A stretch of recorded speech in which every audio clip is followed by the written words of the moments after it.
What's going on, guys? My name is Andrew. I'm an assistant project manager at MetroWall. Today, we are at one of our spaces here in Manhattan.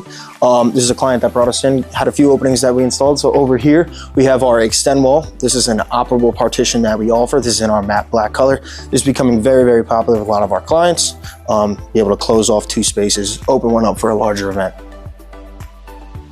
As we come down here, you're gonna see we have about 3 openings here. This is our VETRO system. These are our fixed panels. This is in our matte black color. So you see here, we have just a fixed opening. And as we move down this hallway, we have a couple door openings here. These are our slimline double swing doors, and they have our 48-inch non-locking ladder pull. This is one of our standard options. And again, this is in our standard matte black color.